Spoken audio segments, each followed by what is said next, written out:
Hello' class 10 আজি হ'ল 2026-ৰ 2 জানুৱাৰী বছৰটো আৰম্ভ হৈ দ্বিতীয় দিন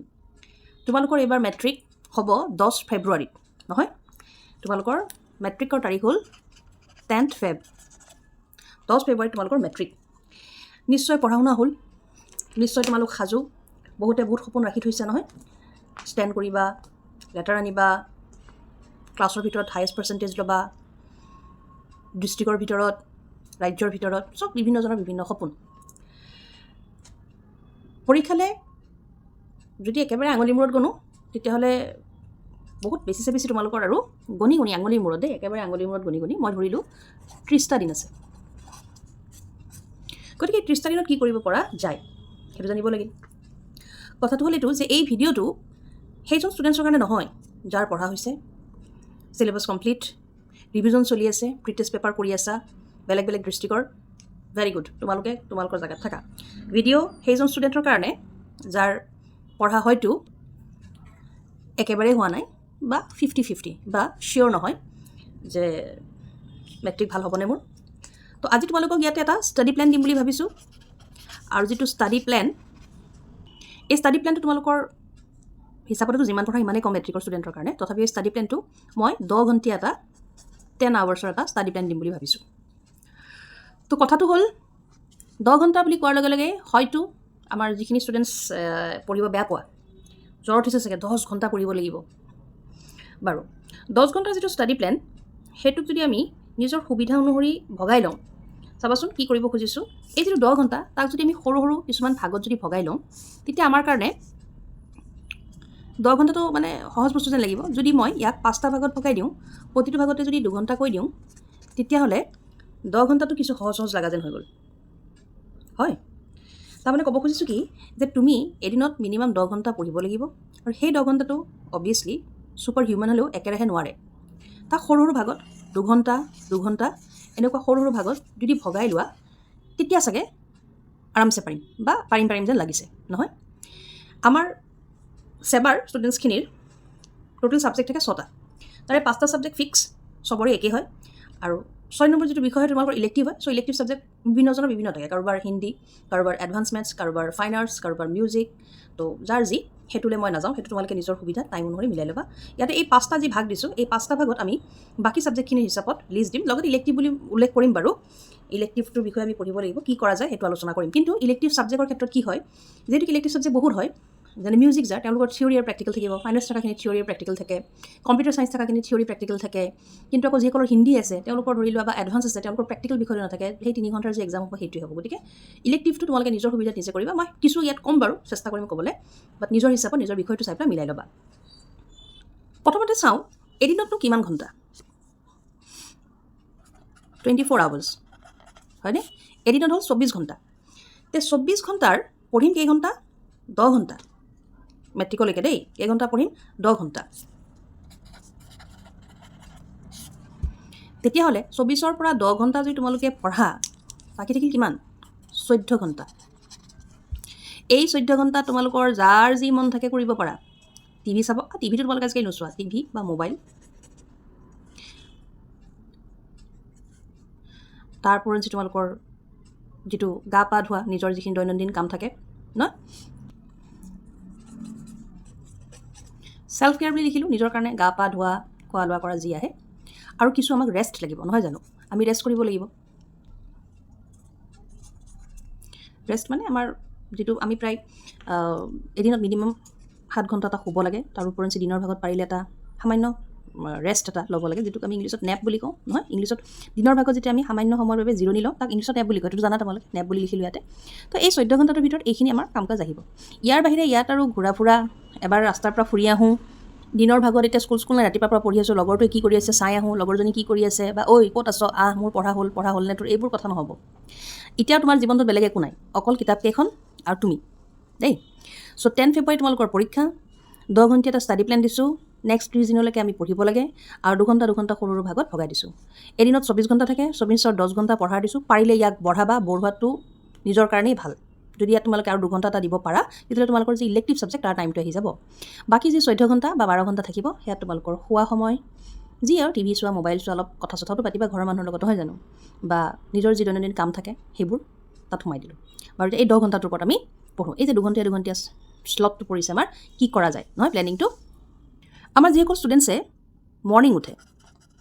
তাৰমানে মৰ্ণিং পাৰ্চন বুলি ক'লোঁ তেওঁলোকক ৰাতিপুৱা আমাৰ যিখিনি ষ্টুডেণ্টছ তেওঁলোকৰ কাৰণে ধৰি লোৱা যদি চাওঁ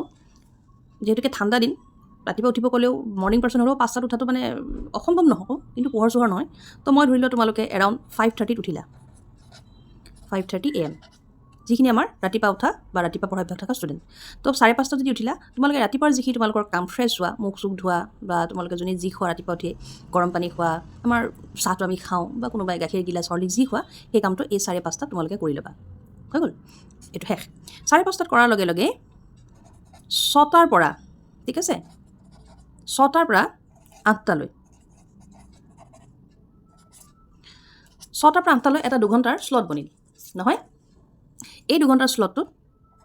S1 তাৰমানে ষ্টাডি 1 ফাৰ্ষ্ট ছাবজেক্ট এটা দিবা তোমালোকৰ যাৰ যি মন যায় মৰ্ণিং ভাগত মেথছ কৰাটো বেটাৰ তো মই S1 বুলি লিখিলোঁ মানে ষ্টাডি 1 ফাৰ্ষ্ট পাৰ্ট যাৰ যোনটো ছাবজেক্ট পঢ়িব মন থাকে ইয়াত দি দিবা তো 6টাৰ পৰা 8টালৈ পঢ়িলা অবভিয়াছলি 2 ঘণ্টা পঢ়াৰ পিছত আমাক মানুহক এটা ৰেষ্ট লাগে আমি আৰু ৰবৰটো নহয় বা মেট্ৰিক আহিছে বুলি আৰু পঢ়ি পাগলটো হৈ নাযাওঁ মই পঢ়িয়ে থাকিম দিনে ৰাতি টেবুলখনত গতিকে এটা আধা ঘণ্টাৰ যদি ব্ৰেক লোৱা মাজতে তেতিয়াহ'লে মই ধৰিলোঁ 8:30 তুমি মানে ইয়াত এটা আধা ঘণ্টাৰ ব্ৰেক দিছোঁ দেই 8:30 হ'ল এই যিটো আধা ঘণ্টাৰ ব্ৰেক ইয়াত তোমাৰ কথা কি কৰা ঠাণ্ডা দিন ৰ'দ ওলাইছে ৰ'দত গৈ পেলাই বহিব মন যাব ৰ'দত গৈ পেলাই অলপমান নহয় বা মায়ে কি কৰিছে দেউতাইনো কি কৰিছে এইবোৰ চাবলৈ মন যাব তো এই টাইমটো দিলোঁ আধা ঘণ্টা হ'ল তাৰমানে 8টাৰ পৰা 8:30লৈ তাৰপিছত 8:30টাৰ পৰা 10:30লৈ ঠিক আছে এইটো হ'ল আমাৰ ছেকেণ্ড ষ্টাডি শ্লট ইয়াত তোমালোকে নিজৰ হিচাপত 6টা ছাবজেক্ট এটা দি দিবা তেনেকৈ বাকীকেইটা আমি ষ্টাডি শ্লট বনাই লওঁ তাৰপিছত আমি 8:30 পৰা 10:30 পঢ়িলোঁ এইবাৰ এই মাজৰ সময়খিনি যে থাকি লিখিছানে ইয়াত ধৰি লোৱা 10:30টাৰ পৰা প্ৰায় 12টালৈ তাৰমানে প্ৰায় 1.5 ঘণ্টা সময় এনেকৈ যদি লিখোঁ 10:30টাৰ পৰা 12টালৈ হয়নে এইখিনি সময়ত তোমাৰ কাম থাকিব গা পা ধোৱা ফ্ৰেছ হোৱা তাৰপিছত অবভিয়াছলি ৰাতিপুৱাই উঠি পঢ়াত বহিছা ভোক পিয়াত লাগিব নহয় এইখিনি সময়ত এটা সৰুহে ব্ৰেক ল'লা চাহ একাপ খালা বা বিস্কুট এখন খালা বা যি দিয়ে মায়ে তো ইয়াত ভোক লাগিব নহয় এইখিনি খাবা লগতে পাৰিলে এইটো এটা 1.5 ঘণ্টীয়া ব্ৰেক সৰু সুৰা ব্ৰেক নহয় ইয়াত পাৰিলে অকণমান 10-15 মিনিট বা আধা ঘণ্টা এটা ৰেষ্টটো লৈ ল'ব পাৰিবা দেন তোমালোকে আকৌ 12টাৰ পৰা 2টালৈকে থাৰ্ড ষ্টাডি শ্লট 12টা ঠাণ্ডা দিন একো ডাঙৰ কথা নহয় কিতাপ বহিলে তোমালোকে ৰ'দতো বহি ল'ব পাৰা ধুনীয়াকৈ বাহিৰত ৰ'দত বহি ল'লা বা বঢ়িয়াকৈ টেবুলখনত একদম পূৰা অলপ সময় এইখিনি সময় ৰ'দ পুৱাই মেলি আহি ধুনীয়াকৈ টেবুলত 12টাৰ পৰা 2টালৈ অন্য এটা বিষয় পঢ়া হ'ল তাৰপিছত আমি আহি যাম 2টা বজাৰ পৰা আকৌ এই মাজত এটা তোমালোকক মই 1 ঘণ্টা সময় দিছোঁ দেখিছানে 2টাৰ পৰা 3টালৈ এইটো এটা সময় দিছোঁ ব্ৰেক এই ব্ৰেকটো তোমালোকে মোৰ হিচাপমতে দেই বাকী তোমালোকৰ চবৰে নিজৰ নিজৰ কথা থাকে মোৰ হিচাপমতে মই কৈছোঁ তোমালোকে পাৰিলে 1 ঘণ্টাটো ৰেষ্ট ল'বা ব্ৰেইনটোক ৰেষ্ট দিবা টোপনি আহে যদি এলাৰ্মটো লগাই মোবাইলটো চবৰে থাকে আজিকালি বা ঘৰত মা দেউতা আছে চবচে বেষ্ট এলাৰ্ম নহয় মা পৰীক্ষা আহিলে মাহঁতেতো নিশ্চয় মাতে তোমালোকক জানাই এলাৰ্মটো লগাই দিবা বেছি নহয় 40 মিনিট বা আধা ঘণ্টা ৰেষ্ট এটা ল'বা তাৰ ওপৰত দৰকাৰ নাই যথেষ্ট আৰু 2টাৰ পৰা 3টালৈ মানে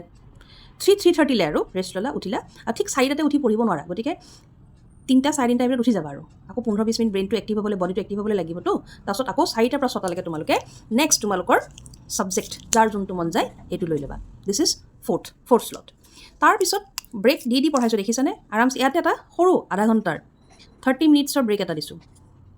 এইটো ব্ৰেকটো যদি লাগে ল'বা যদি নালাগে কোনো দৰকাৰ নাই এই 30 মিনিটছৰ ব্ৰেকটো যদি লাগে ল'বা নহ'লে দৰকাৰ নাই বা টেবুলখনতে বহি থাকা পাৰিলে উঠি নাহিবা একো যদি কাম নাথাকে একো নাই কৰিবলৈ তো টেবুলখন বহি থাকিবা উঠি নাহিবা নিজে অলপ বহিলা বডিটোক অলপ ৰিলেক্স কৰিলা আৰু এগেইন 6:30 to 8:30 ইয়াত তোমালোকে তোমালোকৰ 5th যিটো ছাবজেক্ট হয় 5th শ্লট সেইটো পঢ়িবা হ'ল 8:30ত কোনো টোপনি নাযায় কোনো শুবলৈ নাযায় কাৰো ঘৰত ভাত নাখায় মই ভালকৈ জানো তো 8:30ৰ পিছত লগে লগে যদি পাৰা ষ্টাৰ্ট কৰিবা যদি তোমাক ব্ৰেক লগা যেন লাগে ল'ব পাৰা মই কিন্তু ব্ৰেক দিব বিচৰা নাই ঠিক আছে ব্ৰেক দিব বিচৰা নাই নল'লে ভাল যদি লোৱা ল'বও পাৰা 10-15 মিনিট 30 মিনিট দি লোৱা তাৰপিছত নেক্সটত আহিব এইটো ষ্টাডি শ্লট 6 দিছোঁ ষ্টাডি শ্লট 6 তোমালোকে ইয়াতে নিজৰ ইচ্ছাত ইলেক্টিভ ছাবজেক্ট হওক বা ইজি বিষয় এটা টোপনি লাগি আহিব ন ৰাতিপুৱাৰ পৰা পঢ়ি আছোঁ ভাগৰ লাগিছে ল'ব পাৰা হ'ল আৰু যিসকলে যেতিয়াকৈ 5:30 উঠা সময় কৈছোঁ, কোনো হয়তো ষ্টুডেণ্টছে আমাৰ যেতিয়াকৈ 5:30 উঠে 10টা বা 10টাৰ আগত 10টাৰ ভিতৰত শুই যায়, 10টা 10:30, তো এই শ্লটটো তোমালোকে মৰ্ণিঙত ল'লেও হ'ল। তো এইখিনি যিটো এটা ষ্টাডি প্লেন দিলোঁ তোমালোকক, এইটো হ'ল আমাৰ যিসকল মৰ্ণিং উঠা ষ্টুডেণ্টছ তেওঁলোকৰ কাৰণে। আশা কৰোঁ এইমতে তোমালোকে ভগাই ল'লে পঢ়িব পাৰিবা। আকৌ যিসকল ষ্টুডেণ্টছে আমাৰ ৰাতিপুৱা উঠিব বেয়া পায়, মেক্সিমাম আজিকালি 80% ষ্টুডেণ্টছে ৰাতিপুৱা উঠিব বেয়া পায়, ৰাতিপুৱা নুঠে, তো কি লিখোঁ? নাইট ষ্টুডেণ্ট লিখোঁ নেকি তোমালোকক? ডে বুলি দিলোঁ। ডে টাইমৰ আমাৰ যিখিনি ষ্টুডেণ্টছ থাকে, লেট নাইট যোনে পঢ়ি ভাল পায় বা লেট নাইট যিসকলে থাকা, তেওঁলোকৰ ক্ষেত্ৰত বেলেগ একো ইয়াত চেঞ্জ কৰিবলৈ নাই। এইখন খুব সুন্দৰকৈ বনিছে 10 ঘণ্টাৰ এটা ষ্টাডি প্লেন। তোমালোকে কি কৰিব লাগিব? এই যিটো 5:30 পৰা 8:30 টাইমিং, তাক নাইটলৈ শ্বিফ্ট কৰি দিলে হ'ল। এই টাইমিংটোক নাইটটোলৈ শ্বিফ্ট কৰি দিলে হৈ গ'ল। তাৰমানে কথাটো এনেকুৱা, যিজনে ৰাতিপুৱা উঠে তেওঁ প্ৰায় 10টা 10:30 ভিতৰত মানে 11টাৰ আগত শুই যাব। আৰু যিজনে নাইট ষ্টাডি কৰা নিশ্চয় ডিনাৰ চিনাৰ কৰি উঠি ৰাতি 11টা 10:30 মানৰ পৰা পঢ়া ষ্টাৰ্ট কৰা টেবুলত নহয়, ঘৰৰ বাকীবোৰ মানুহ শুই যায়। তো তুমি এই মৰ্ণিঙৰ পাৰ্টটো তাত লৈ আহিব পাৰা। অৰ্থাৎ ডিনাৰ কৰিলা, তো ৰাতি প্ৰায় ধৰি লোৱা 11টা মানত 11 PM, 11টাৰ পৰা 12টা, 12টাৰ পৰা 1টা হোৱাৰ লগে লগে AM হৈ গ'ল। এই 2 ঘণ্টাত তোমাৰ এই ষ্টাডি 1টো তোমাৰ কাৰণে এইটো ষ্টাডি 6 থ'লোঁ, ইয়াত আহি যাব। তাৰমানে এই যিটো ষ্টাডি 6 সেইটো লেট নাইট ষ্টুডেণ্ট যোনে ৰাতি পঢ়ে তেওঁ তাতে আহিলে। আৰু যোনে লেট নাইট পঢ়িব তেওঁ যদি 8:30 উঠি পেলাই ষ্টাডি কৰিব বিচাৰা, তেতিয়াহ'লে এইখিনি আকৌ ফ'ল' কৰিব পাৰিবা। হৈ গ'ল। ইয়াত তোমাৰ আহি যাব 1টো, বা তুমি ইয়াতে 1টো দিয়া, ডেটছ বেটাৰ। ইয়াতে আমি 1টো দি দিওঁ, এইটো হ'ল 1। ঠিক আছে। এতিয়া কথাটো হ'ল লেট নাইট পঢ়া ষ্টুডেণ্টছখিনিলে আৰু এটা থাকিল, কিছুমানৰ এনেকুৱা হয় পঢ়ি ৰাতিপুৱা হৈ যায় গম নাপায়, 1 বজাৰ পৰা 2টা 4টা পোহৰ হৈ যায়, বহুত ষ্টুডেণ্টছৰ হয়। তো তেনে ক্ষেত্ৰত টোপনিটো ইম্পৰ্টেণ্ট, মিনিমাম 7 ঘণ্টা এজন ষ্টুডেণ্টে শুবই লাগিব দেই। তো তেনে ক্ষেত্ৰত কি কৰিব পাৰা, এই যিটো ছেকেণ্ড ষ্টাডি শ্লট তাক ইয়াত লৈ আহিবা, আৰু দেৰিকৈ অলপ উঠি একেবাৰে ফ্ৰেছ হৈ পেলাই 12টাৰ পৰা আকৌ দিনৰ ভাগত ষ্টাডিটো ষ্টাৰ্ট কৰিব পাৰা। মুঠৰ ওপৰত কথাটো হ'ল কি, ৰাতিপুৱা উঠি পেলাই পঢ়া আৰম্ভ কৰা, বা অলপ দেৰিকৈ উঠি ইয়াৰ পৰা পঢ়াখিনি ষ্টাৰ্ট কৰি ইয়াত শেষ কৰা। মুঠৰ ওপৰত তুমি ৰেগুলাৰলি 10 ঘণ্টা পঢ়িব লাগিব, আৰু ৰেগুলাৰলি এই 10 ঘণ্টাত 2 ঘণ্টাকৈ তোমাৰ ছাবজেক্টবোৰ দিব লাগিব। আচ্ছা, 2 ঘণ্টা বুলি যেতিয়া তোমালোকক কোৱা গ'ল, আমাৰ কিছুমান ছাবজেক্ট থাকে য'ত 2 ঘণ্টাটো বেছি হয়। যেনে আমাৰ যিখিনি আছামিজ মিডিয়ামৰ চেবাৰ ষ্টুডেণ্টছ আছে, তেওঁলোকৰ কাৰণে অসমীয়া 2 ঘণ্টাটো বহুত বেছি। তো তেনে ক্ষেত্ৰত তোমালোকে অসমীয়াৰ সময়টো কমাই দিয়া, আৰু এটা হাৰ্ড ছাবজেক্ট, যিটো ছাবজেক্ট তুমি হাৰ্ড পোৱা পঢ়িবলৈ, ধৰি লোৱা ছাবজেক্টটো হ'ল মেথছ, তো ইয়াৰে সেই 1 ঘণ্টাটো ইয়াত আনি দিয়া, সেইটো কৰিব পাৰা। ঠিক আছে। বা আমাৰ যিখিনি চেবাৰ ইংলিছ মিডিয়ামৰ ষ্টুডেণ্টছ আছে, তেওঁলোকৰ কাৰণে ইংলিছটো ইজি, তো ইংলিছৰ টাইমটো যদি কমি গ'ল আধা ঘণ্টা বা 40 মিনিট, তাক অন্য এটা বিষয় বোলে ছায়েন্সটো টাফ পোৱা, তাত আনি দিলা, বা ইলেক্টিভটো টাফ আছে, কাৰোবাৰ এডভান্স মেথছ আছে, তাত মিলাই দিবা। তো সময়টো মিলাই ল'ব পাৰা, এনেকুৱা নহয় যে এইটো টাইমত দিছোঁ এইটোতে কৰিব লাগিব। এইটো হ'ল এটা ষ্টাডি প্লেন, ডেইলি 10 ঘণ্টা পঢ়াৰ নেক্সট 30 ডেইজলৈ। আচ্ছা, ইয়াত এটা কথা কওঁ তোমালোকক, এইটো খুব ইম্পৰ্টেণ্ট, আটাইতকৈ বেছি ইম্পৰ্টেণ্ট বস্তুটো কি জানা, যিটো আমাৰ মেক্সিমাম ষ্টুডেণ্টছে নকৰে, একেবাৰেই নকৰে, সেইটো হৈছে ৰিভিজন। এইটো কি? ৰিভিজন।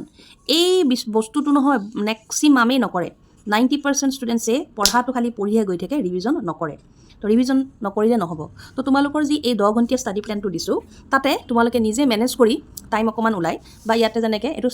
ষ্টাডি 6 শ্লট আহিল, ইয়াত পঢ়াখিনিক ৰিভিজন কৰিবা, বা এইটো ঠিক কৰি ল'বা যে পঢ়াটো ষ্টাৰ্ট কৰাৰ আগতে ৰিভিজন। কেনেকুৱা ধৰণৰ ষ্টাৰ্ট কৰাৰ আগতে, ধৰি লোৱা তুমি কালি ৰাতিপুৱা উঠি পেলাই পঢ়ি ধুনীয়াকৈ তোমাৰ 10 ঘণ্টা সম্পূৰ্ণ তুমি শুই গ'লা, পিছদিনা ৰাতিপুৱা আকৌ তুমি উঠিলা, ইয়াত তুমি কি কৰিব লাগিব, আগদিনা পঢ়াখিনি ৰিভিজন ইন দ্য চেন্স এইটো নহয় যে তুমি নোচোৱাকৈ লিখা, নোচোৱাকৈ কৰা, যিখিনি পঢ়িছা সেইখিনি চাই এবাৰ ৰিভাইজ কৰা, যে এইটো ইয়াত আছিলে, এইটো এনেকুৱা আছিলে, বিজ্ঞানৰ তুমি কিবা পঢ়িলা, বিদ্যুৎ শাস্ত্ৰৰ কিবা এটা পঢ়িলা, বায়'লজিৰ কিবা এটা পঢ়িলা, গণিতৰ এটা অংক কৰিছিলা, ফৰ্মুলাটো এবাৰ ৰিভাইজ কৰিলা, ইয়াতে এইটো মেথড আছিল, মুঠতে তুমি এবাৰ হ'লেও বস্তুটো ৰিভাইজ কৰিবই লাগিব। হ'ল। আৰু যিসকলে লেট নাইট ষ্টাডি কৰা, তো এণ্ডত দিনটো যি পঢ়িলা তাক ৰিভাইজ কৰাটো দৰকাৰ, ৰিভিজন। হ'ল। আৰু এই ৰিভিজনটো একচুৱেলি আমি 2 ধৰণে কৰিব লাগে। এটা হ'ল ৰিভিজনৰ এটা প্ৰচেছ হ'ল ডেইলি যি পঢ়া তাক ৰিভিজন কৰা, পঢ়া হৈ গ'ল, একদম লাষ্টত আজি মই ৰাতিপুৱাৰ পৰা কি পঢ়িছিলোঁ, বা প্ৰয়োজন হ'লে লিখি থৈ দিবা এখন বহীত বা এটা কাগজত, যেতিয়া পঢ়িব বহা, আজি ছায়েন্সৰ এইটো পঢ়িলোঁ লিখি থ'লোঁ, মেথছৰ এইটো কৰিলোঁ লিখি থ'লোঁ, ইংলিছৰ এইখিনি পঢ়িলোঁ লিখি থ'লোঁ। ঠিক আছে। ৰাতি যেতিয়া তোমাৰ পঢ়া হৈ গ'ল, তুমি সেই পেজখন ওলাই ইংলিছৰ কি পঢ়িছিলোঁ এইটো এবাৰ ওলাই চাই লওঁ, এইটো কৰিবই লাগিব, এইটো মানে একদম পূৰা নিশ্চিত, যেনেকৈ খাবই লাগিব, নাখালে জীয়াই নাথাকোঁ, তেনেকৈ ৰিভিজনটো ডেইলি কৰিবই লাগিব। হ'ল। তাৰপিছত নেক্সট তোমাৰ ৰিভিজন আহি যায়, সেইটো হ'ল উইকলি ৰিভিজন। ঠিক আছে। উইকলি ৰিভিজন গোটেই সপ্তাহটো তুমি কি পঢ়িলা সেইকাৰণে বেটাৰ কি হয় পঢ়ি থাকোঁতে পঢ়া বস্তুখিনিক এখন কাগজত ধুনীয়াকৈ নোট কৰি থৈ দিয়া বেটাৰ ডেটটো ওপৰত লিখি ল'বা কাগজ এখন বা বহী এখনৰ ওপৰত ডেটটো লিখিলা বোলে আজি 3 তাৰিখ যেতিয়া পঢ়া লিখিলা তাতে একফালৰ পৰা যি পঢ়িছা আৰু লিখি গৈ থাকা এণ্ডত পঢ়াৰ শেষত ৰিভিজন কৰিলা ডেইলি বেচিছত আকৌ এসপ্তাহ পিছত ডেট ৱাইজ তুমি যিহেতুকে লিখি গৈছা এসপ্তাহ পিছত তুমি আকৌ দেওবাৰ বা শনিবাৰে তুমি সপ্তাহটো ৰিভিজনটো কৰা কি পঢ়িলোঁ কিমান মনত থাকিল ঠিক আছে ৰিভিজন মাষ্ট ৰিভিজন নহ'লে পঢ়া নহয় আৰু মোৰ কথা এটা মনত ৰখা তোমালোকৰ কোনোবাই যদি চিলেবাছৰ 100% চিলেবাছখনৰ যদি কোনোবাই দেই এইটোতো হ'ব নালাগে ক্লাছ 10ৰ মেট্ৰিক কেণ্ডিডেট তোমালোক যদি কোনোবাই পৰীক্ষালৈকে যিহেতুকে দিন নাই আৰু ভালকৈ গোটেই বছৰটো নপঢ়িলাও বোলে অনলি 60%হে কাভাৰ কৰিব পাৰিবা কোনোবাই অনলি মই 60%হে পঢ়িব পাৰিম বা তাৰ ওপৰত মোৰ নাযায় আৰু যি কৰিলোঁ তেতিয়াহ'লে মনত ৰাখিবা সেই 60%ও তোমাক ভাল ৰিজাল্ট আনি দিব যদিহে তুমি কি কৰি থকা ৰিভিজন মাষ্ট আৰু ডেইলি উইকলি ৰিভিজন মাষ্ট তুমি ৰিভিজন যিমান তুমি নিজে ৰিভিজন কৰিছা তুমি গম পাবা হ'ল তো এইটো হ'ল এটা অভাৰঅল ষ্টাডি প্লেন যিসকলৰ মেট্ৰিক আহি আছে 10 ঘণ্টীয়া এটা আৰু আৰম্ভণিতে কৈছোঁ যে যিসকল ষ্টুডেণ্টছৰ পঢ়া শুনা কমপ্লিট ৰিভিজন নিজাকৈ চলি আছে প্ৰি টেষ্টৰ অন্য ডিষ্ট্ৰিক্টত পেপাৰবিলাক কৰিবলৈ লৈছা ভেৰি গুড কেৰি অন আৰু যিসকল ষ্টুডেণ্টছ এই ভিডিঅ'টোত যিসকল ষ্টুডেণ্টছ একো পঢ়া নাই এতিয়াও কনফিডেঞ্চ অহা নাই বা মই বৰ ভুল কৰিলোঁ বছৰটো খেলি মেলি কৰিলোঁ মই মেট্ৰিক পাছ নকৰোঁৱে নেকি মোৰ ৰিজাল্ট বেয়া হ'ব নেকি মোৰ লগৰটোৰ ৰিজাল্ট মোতকৈ ভাল হ'ব এই ধৰণৰ চিন্তা আহি আছে এইবোৰ চব মিছা কথা এতিয়াও একো উলটি যোৱা নাই একো শেষ হৈ যোৱা নাই পঢ়িম বুলি ভাবিলে এতিয়াও পঢ়িব পাৰিবা কিন্তু বেছিক বস্তুবোৰ থাকিব লাগিব যিসকলে একোৱে নাজানা গণিতৰ নেওতাখনো মুখস্থ নাই ইংৰাজী বাননবোৰ ভুল হয় অসমীয়া সলসলীয়াকৈ মাতিব নোৱাৰা তেতিয়াহ'লে ভেৰি চৰি এনেকুৱা আমাৰ বহুত ষ্টুডেণ্টছ আছে আজিকালি যিসকলে মাতিব নাজানে খালি মোবাইলটো চলাব জানা তো তেওঁলোকৰ কাৰণে ইয়াত এইটো প্লেনিং কাম নিদিয়ে বাট বেছিক্স বস্তুখিনি যাৰ ক্লিয়াৰ আছে তেওঁলোকৰ কাৰণে এইখন ৰুটিন ফ'ল' কৰা 100% তোমালোকে যিমানখিনি পঢ়িবা 100ৰ ভিতৰত যদি কাৰোবাৰ 60% মানে তোমাৰ ফাৰ্ষ্ট ডিপ আহিবই তাৰ ওপৰলৈকে তুমি নিব পাৰিবা যদি এইখন ফ'ল' কৰিব পাৰা ঠিক আছে ইয়াত ছাবজেক্টবোৰ তোমালোকে নিজৰ সুবিধাত মিলাই ল'বা ৰাতিপুৱা কোনোবাই গণিত ভাল পায় গণিত কৰিবা কোনোবাই বিজ্ঞান ভাল পায় বিজ্ঞান পঢ়িবা দিনৰ ভাগত বোলে ৰ'দত বহি পঢ়িম এটা সহজ ছাবজেক্ট লৈ যোৱা সহজ ইন দ্য চেন্স যিটো তুমি সহজ পোৱা ধুনীয়াকৈ বহি পেলাই পঢ়িব পাৰি ছ'চিয়েল লৈ গ'লা অসমীয়া লৈ গ'লা বা কাৰোবাৰ হিন্দী আছে ইলেক্টিভ বা MIL হিন্দী লৈ গ'লা তেনেকৈ নিজৰ সুবিধাত পঢ়িবা মিলাই ল'বা এণ্ড প্লিজ এই ৰুটিনখন যদি ফ'ল' কৰিব পাৰা মই কৈছোঁ কৰা তোমালোকৰ ৰিজাল্ট ডেফিনেটলি ভাল হ'ব এতিয়াও একো দেৰি হৈ যোৱা নাই হ'ল আৰু কথাটো এনেকুৱা তুমি নিজে এইটো চোৱা কোনো ষ্টুডেণ্ট এজনে তোমাৰ লগৰ এজনে বছৰৰ আৰম্ভণিৰ পৰা হয়তো 9ৰ পৰাই চিৰিয়াছলি পঢ়ি আছে চিৰিয়াছলি কৰি আছে তো ডেফিনেটলি তেওঁ যোগ্য তেওঁ ভাল ৰিজাল্ট কৰিবই তেওঁ ভাল কলেজ এখনত যাবই তেওঁৰ নাম হ'বই ঠিক আছে তো তেওঁৰ ৰিজাল্ট দেখি নিজে মুড অফ কৰি মোৰ কাম নাই মই পঢ়িব নোৱাৰোঁ এইবোৰ ভাবি লাভ নাই তুমি এইটো চোৱা যে তুমি আৰম্ভণি ক'ৰ পৰা কৰিছা হ'ল তুমি এইটো চাব লাগিব তোমাৰ আৰম্ভণি ক'ৰ পৰা তো তুমি যদি আৰম্ভণি আজি কৰিছা বা প্ৰি টেষ্টৰ আগৰ পৰা হয়তো আৰম্ভণি কৰিছে বহুতে পঢ়িবলৈ বা প্ৰি টেষ্টত ভয় খাই পেলা তেতিয়াহ'লে তুমি সেই ল'ৰাজনৰ লগত যুঁজ দিব নোৱাৰা বা সেই ছোৱালীজনীৰ লগত যুঁজ দিব নোৱাৰা তেওঁ বহুত আগুৱাই গ'ল ঠিক আছে কিন্তু তুমি যদি আজি চেষ্টা কৰা তো তাই যিমানখিনি আগুৱাই গ'ল সেইখিনি পাৰ কৰিব নোৱাৰিলেও সি যিমান আগুৱাই গ'ল পাৰ কৰিব নোৱাৰিলেও তাৰ ওচৰলৈ নিশ্চয় গৈ পাবা সি যদি 100 খোজ দিছে তুমি যদি আজি স্পীডত খোজ দিয়া তেতিয়াহ'লে তুমি 10-20 খোজৰ পৰা আগুৱাই পেলাই হয়তো 60-70 খোজলৈ যাব পাৰিবা আৰু সেইটো কৰিব পৰাই হৈছে এজন ষ্টুডেণ্টৰ ক্ৰেডিট হ'ল বাকী এইখিনি তোমালোকৰ ষ্টাডি প্লেন এখন আগবঢ়ালোঁ বহুত ষ্টুডেণ্টছে কৈ আছিলে ছাবজেক্ট দিয়া নাই ইয়াত নিজৰ সুবিধা তোমালোকে ছাবজেক্টটো মিলাই ল'বা আৰু ফ'ল' কৰা যদি ফ'ল' কৰিব পাৰা কমেণ্ট দিবা মোৰো ভাল লাগিব আৰু ইলেক্টিভ ছাবজেক্ট কাৰণে পাৰিলে ইয়াত 2 ঘণ্টা এটা ইনক্ৰিজ কৰি ল'বা